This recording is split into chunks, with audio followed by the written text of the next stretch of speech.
Bonjour, prof. Je suis Yesenia et aujourd'hui, on va présenter les observations que nous avons faites pour la classe de français pour les enfants.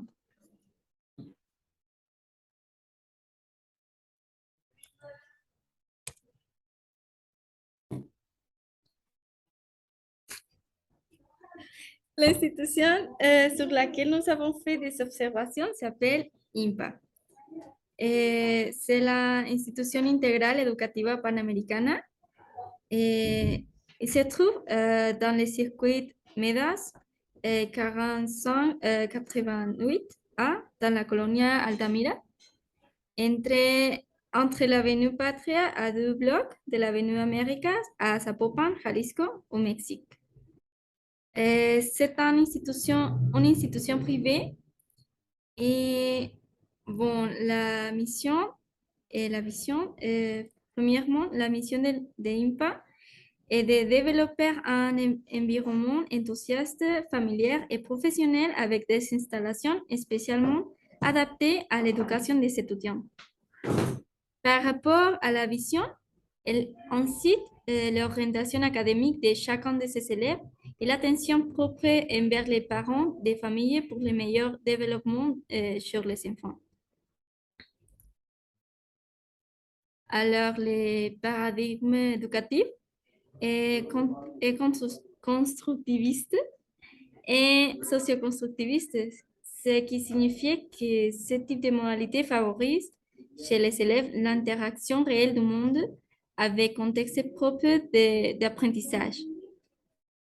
Et elle cherche alors à leur offrir des outils nécessaires pour concourir adéquatement dans la vie quotidienne et maintenir une position appropriée envers les problèmes qui se présentent toujours après eux, mais plutôt d'une capacité de savoir les résoudre.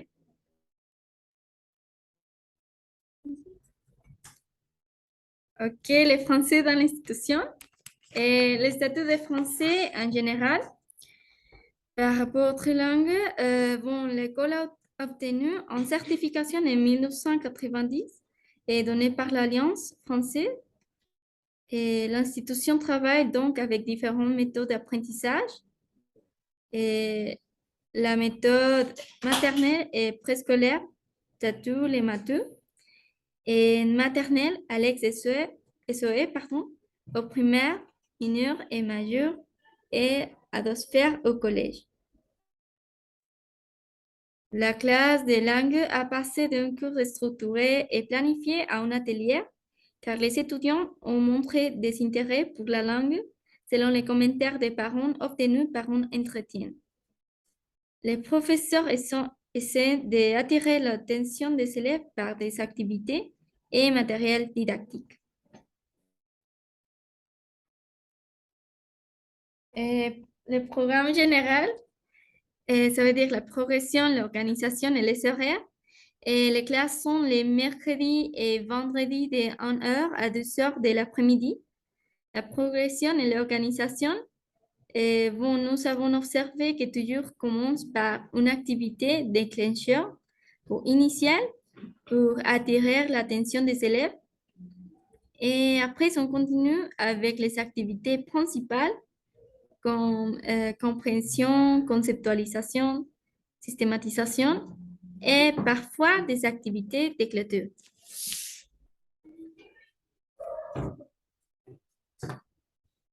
Bonjour, je suis Priscilla et aujourd'hui, je vais vous présenter les statuts de français pour enfants. Bon, les dispositifs FLE ou FLS dans l'institution, c'est les élèves apprennent le français comme un atelier méthodologie. On n'utilise pas une méthode spécifique. En tant que le programme ou la progression et l'organisation de l'institution. La méthode maternelle en préscolaire, et on trouve Tatou les Matou en maternelle, Alex et Zoé au primaire mineur. Chaque classe compte de 12 à 13 élèves, 2 heures de français par semaine. Les enfants de maternelle et primaire sont les mêmes groupes et donc on parle d'une irrégularité des niveaux de langue. basique, intermédiaire et avancé. Alors, la classe observée, l'organisation de la classe est dans de bonnes conditions avec une surface vaste pour se déplacer. La salle est très illuminée. La première salle que nous avons observée est la salle de vidéoconférence. Sur les côtés gauche, une table où se trouve un ordinateur et un chaise et à droite, un petit tableau blanc. Les chaises sont distribuées en 2 lignes. Chacun contient 15 chaises, c'est-à-dire 30 chaises au total. Bon, on peut observer la première salle ici.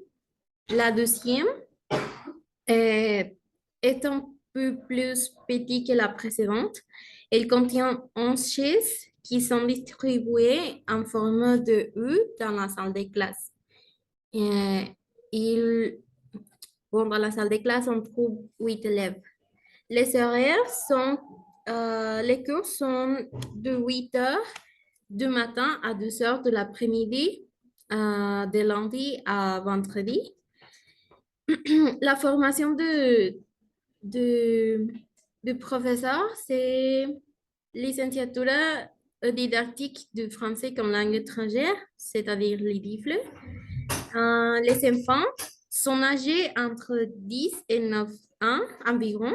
La classe est composée de 5 garçons et 5 filles. Et on a les enfants qui s'appellent Damien. Damien, il est très timide et ne participe pas beaucoup dans la classe. On, on a aussi Jimena, elle est très participative mais un peu timide. Diego, il est très timide par le bas, mais il fait beaucoup de questions. Sophia est très silencieuse et elle ne participe pas à moins que le prof le donne la parole. Roberto, il est très participatif, mais il a tendance à se laisser distraire. Et aussi, c'est le même cas avec Jair. Lisette, elle participe si la professeure le demande. Et Roberta aussi participative. Les étudiants qui ne participent beaucoup dans la classe uniquement participent si la prof leur demande et parfois ils n'assistent pas, et qui sont Samara, Stéphie, Annette, Naomi et Aranza. Le manuel, le manuel ou le support qui utilise la professeure s'appuie sur le matériel visuel comme des images de personnages, fiches, record. Ok, on va continuer avec les manuels, les supports et le matériel que la professeure utilise dans la classe. Elle s'appuie sur le matériel visuel comme des images avec des personnages, fiches, petits dialogues faits avec feuilles de couleur, vidéos. Aussi, nous observons que la professeure utilise la mimique pour expliquer différents mots que les élèves ne comprennent pas. La professeure utilise la musique pour animer la classe pendant que les étudiants font les activités qui sont, la musique sont cantines. Les niveaux, nous considérons que les élèves ont un niveau débutant à 1, d'accord au cadre européen commun de référence pour les langues, parce que l'élève est capable de comprendre quelques mots ou situations pour résoudre situations immédiates, peut interagir de manière élémentaire à condition que l'interlocuteur parle lentement et clairement et qu'il soit disposé à coopérer.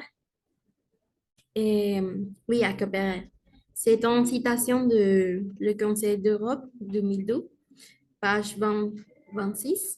Et finalement, on a les objectifs. Pour cette classe, l'objectif communicatif est de parler de nos goûts et préférences.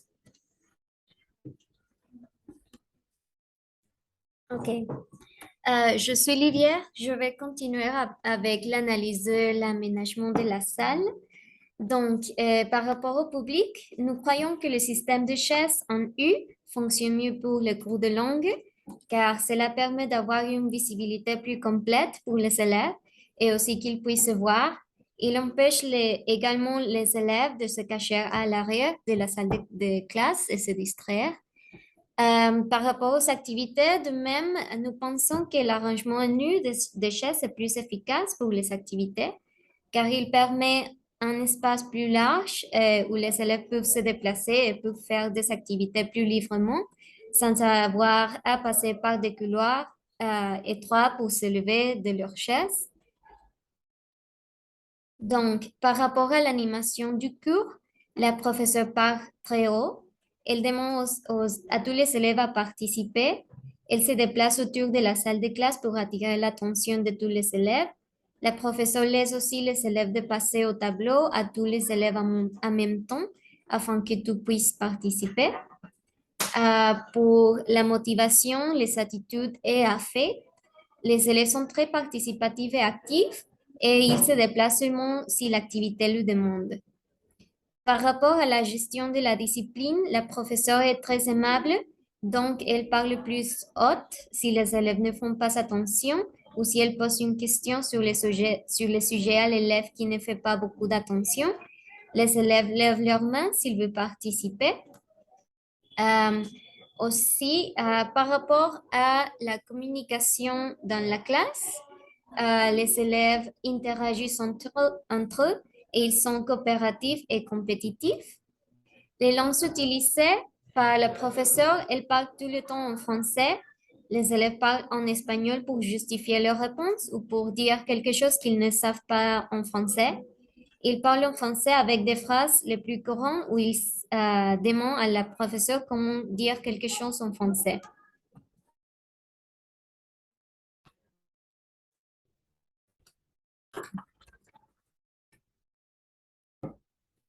D'accord, je suis Giovanni et on continue avec l'analyse de la méthodologie, l'approche et démarche. L'approche communicative, l'enseignante tient toujours compte de son public et essaie toujours de parler dans son lexique compréhensible pour les enfants et veillant. L'enseignante ne fait pas vraiment de bien général et elle se concentre uniquement sur le français. Perspective actionnelle, elle vient aussi compléter l'approche actionnelle qui demande de réaliser des tâches et d'un contexte langagier bien précis. Approche globale de la vie de l'enfant, l'enseignant utilise constamment des références à la vie réelle des enfants, personnages des dessins animés, des films. On continue avec l'analyse des supports. Le manuel, c'est le premier meilleur, Alex SOE, qui est un manuel simple qui contient des personnages principaux auxquels les élèves pourront s'identifier et des activités très visuelles qui pourraient être attrayantes pour les enfants. Et aussi les autres supports, elle utilise des vidéos, des images, des fiches et de la musique. Toutes ces activités stimulent les sons des élèves et de cette façon, ils peuvent apprendre à travers différents canaux. Après, l'analyse des activités. D'accord, la plupart des activités sont production orale, compréhension écrite et orale. Lexique de la professeure est transparent, elle travaille la phonétique, mais avec la mimique. Aussi, elle utilise des applaudissements pour le rythme des mots. Et aussi les jeux de rôle pour imiter l'accent et des dialogues présentés et l'utilisation d'étiquettes pour les éléments qui correspondent à chaque activité, etc.